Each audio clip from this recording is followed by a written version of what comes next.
Gente, boa noite. Eu vou tentar aqui fiz uma apresentação e tudo, só para ajudar aqui na fala.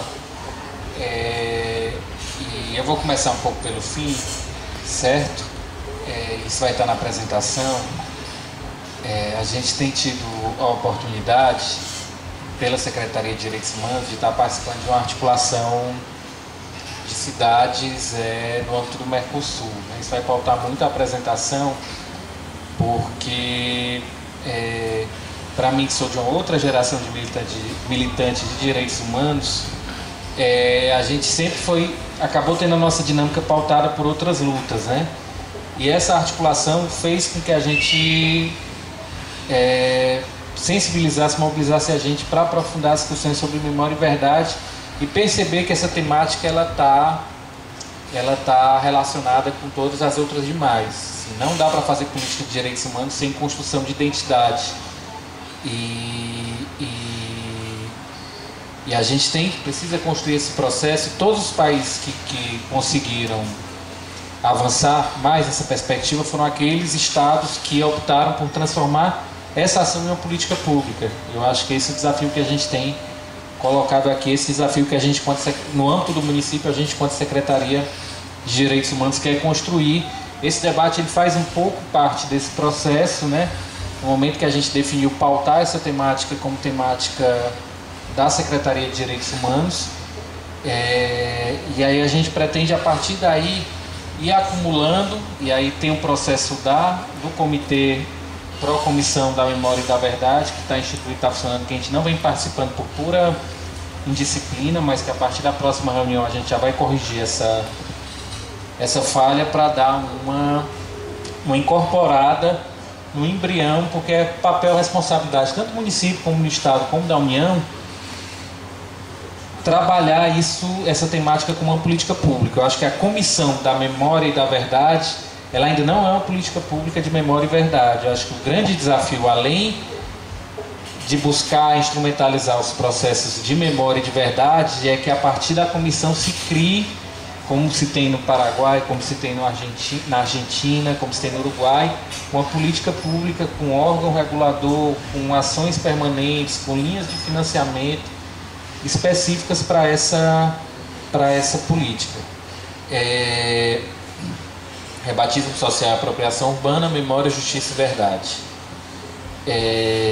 Tem alguns temas que eu trouxe aqui para iniciar o debate, né, que acho que os meus colegas já colocaram aqui da mesa, que é a gente nunca perder a perspectiva que o Estado brasileiro ele foi constituído a partir de violações de direitos humanos, a partir de genocídios, e trabalhar aqui o que a Lúcia colocou aqui no final, que esse é um processo que na ditadura ele ficou somente mais visível, mas que ele é marca de consolidação do Estado brasileiro. O extermínio das populações, seja por questão étnica, seja por questão de opção política, que se propunham ou pela sua própria existência, ou por uma opção política, questionar o modelo que se queria e se quer implantar no nosso país. E que isso está até hoje no processo de criminalização dos movimentos sociais. Felizmente, de forma bem mais periférica, mas ainda, e esse é o grande risco, as forças sociais que estão no Estado, que estão na sociedade civil, que estão nos instrumentos de poder, algumas dessas forças ainda tensionam, e como a história é dinâmica, a gente tem que estar sempre mobilizado, porque a nossa mobilização é que garante que isso não aconteça mais na nossa história. Então isso não é uma garantia, ou isso não é algo que está posto, garantido, que nós somos uma democracia e ponto final. Até porque ainda é muito forte o traço cultural da violência como instrumento incorporado às nossas políticas públicas, às nossas instituições e aos valores que ainda são dominantes na nossa sociedade. Basta ver o discurso como é que se constrói o discurso contra o discurso da segurança pública, o discurso do medo, o discurso do terror. É um discurso muito carregado ainda por elementos simbólicos da ditadura militar e é o discurso hegemônico ainda hoje. Então a gente pontuou aqui o genocídio indígena, o genocídio das populações africanas escravizadas, o terrorismo de Estado que se consolidou de forma mais acentuada na era Vargas e na ditadura militar, e o processo histórico permanente de criminalização dos movimentos sociais. Para a gente que, de certa forma, tem um acesso à informação, está participando de um encontro desse, tem a oportunidade de estar fazendo esse tipo de debate, talvez esse não seja um tema tão presente, mas para quem resiste, por exemplo, em comunidade tradicional até hoje no nosso estado, o terrorismo de Estado, a criminalização é um processo ainda hoje permanente. Então, quem está numa praia, uma comunidade de pescador que está numa praia ainda hoje resistindo contra um empreendimento imobiliário XYZ, até hoje vive sua mini ditadura lá com a polícia contra, com a justiça contra, enfim. Então é um processo que como a Lúcia bem colocou, persiste de forma periférica, mas persiste na nossa sociedade. Outro ponto também foi colocado, que sempre bom a gente rememorar que não foi uma ditadura militar.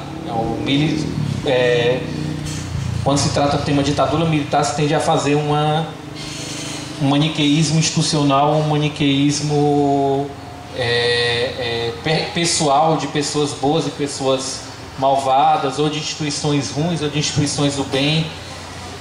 É importante a gente perceber que todo esse processo é um processo que está vinculado a um projeto socioeconômico e se aconteceu a ditadura foi porque na época os governos populares na América Latina estavam propondo, assim como hoje, talvez naquela época de forma ainda mais acentuada, reformas sociais impactantes nas estruturas dos estados latino-americanos.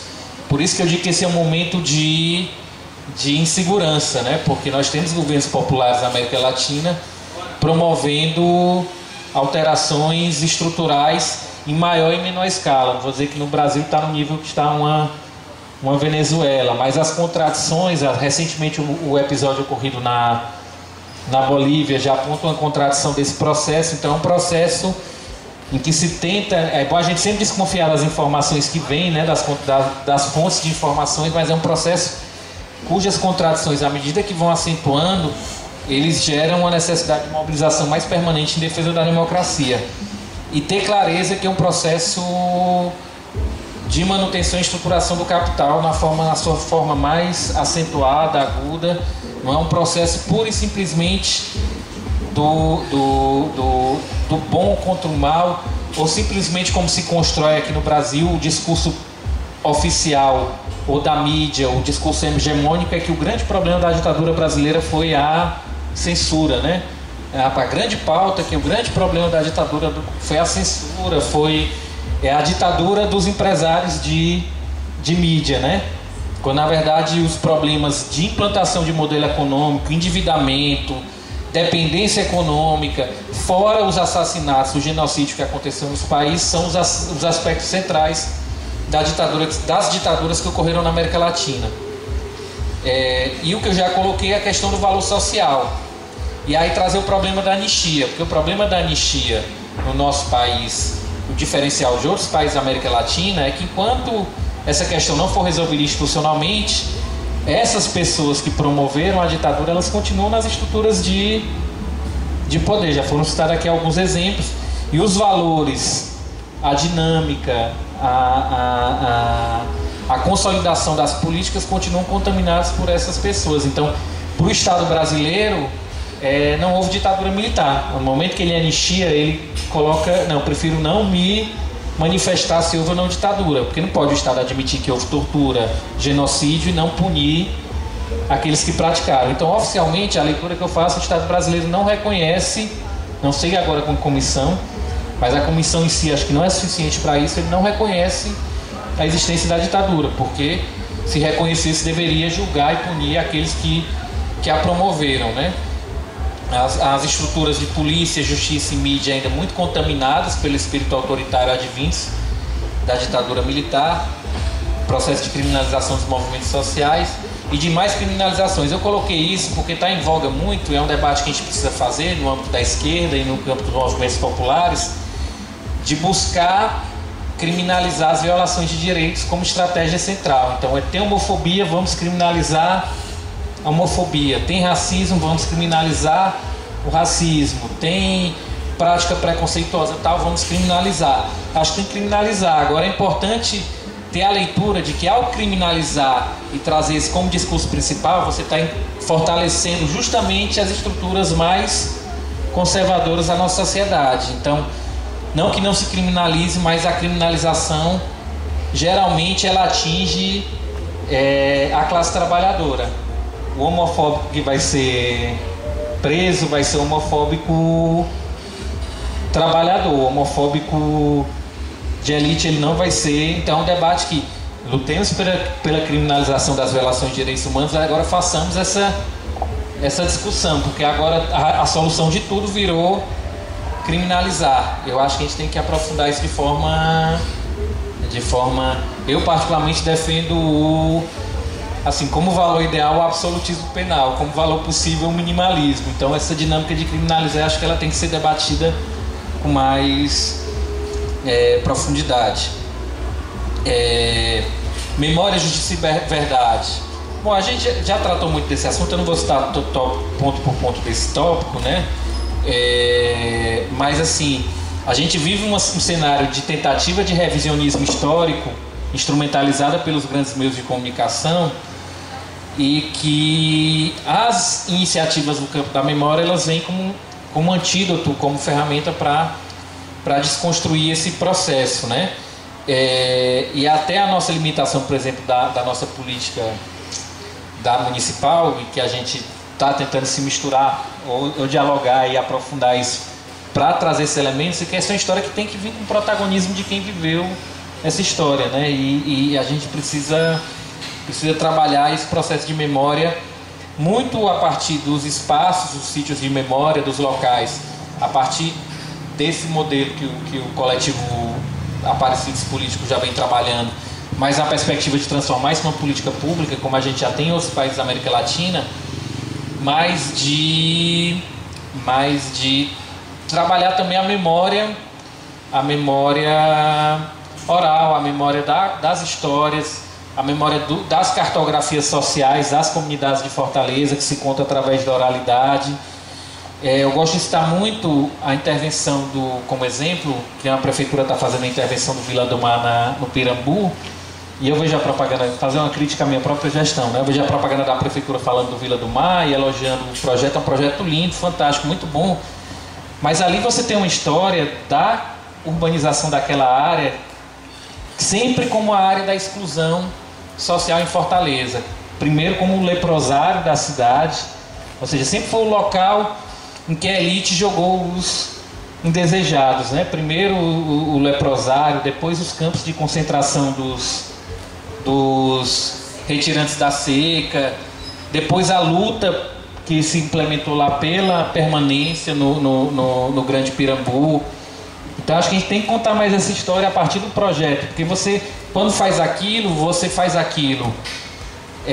O projeto urbanístico, você titula as casas, você proíbe construção de apartamento de imóvel com mais de 3 andares, você está mudando toda uma lógica de história e que tem que ser contada do ponto de vista dessa história de resistência dessa população. Então assim, é isso que às vezes a gente tem que, na construção de uma política de memória e verdade, está resgatando, né? Trazer as intervenções que são feitas também na perspectiva do que se conquistou enquanto processo popular. A gente, nessa rede que a gente está participando, tem uma cidade na Argentina chamada, uma das cidades que participam dessa rede, em que eles lançaram um projeto de sítios de memória, em que você tem espaços identificados relativos à resistência contra a ditadura militar e aos espaços também de repressão, mas você teve naquela cidade a política de memória na primeira escola da cidade como símbolo de efetivação do direito à educação,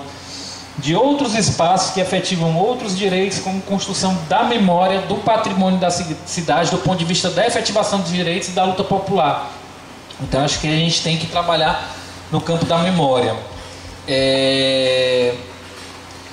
A questão da verdade, essa é uma preocupação que a gente traz um pouco acerca da comissão e da forma como ela está sendo implementada, é porque esse processo requer uma investigação histórica, que vai além dos relatos, mas a investigação até científica de alguns fatos. A gente, nesse intercâmbio de experiência, a gente tem outros países da América Latina. No Brasil tivemos algumas experiências embrionárias, mas você tem a produção de sítios arqueológicos próprios para resgate desse espaço de memória, para a identificação desse espaço de memória, do que ocorreu, do descobrimento de ossadas, né, que é um processo que a comissão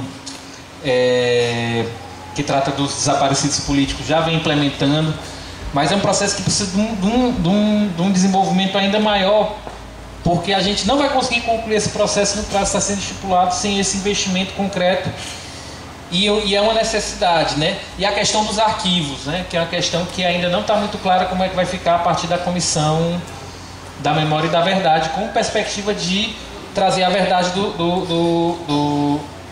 dos fatos do processo de ditadura militar no Brasil. E sempre trazendo a discussão da justiça, que é aquilo que eu já disse. Se houve uma ditadura no Brasil, se o Estado reconhece isso, há de haver o julgamento daqueles que foram responsáveis. Evidentemente que nós sabemos de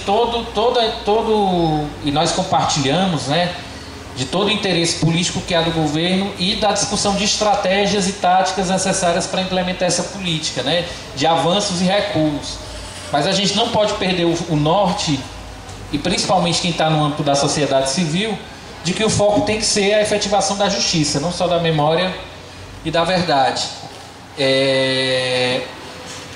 Só para finalizar, eu queria estar trazendo esse informe, né, do projeto, que é o que o município de Fortaleza, através da Secretaria de Direitos Humanos, vem participando com outras cidades, que é da rede de cidades do Mercosul, a rede de Mercocidades, que é o projeto Estado Mais Direitos, né? A gente vem discutindo prioritariamente o tema do direito à memória e à verdade nessa rede.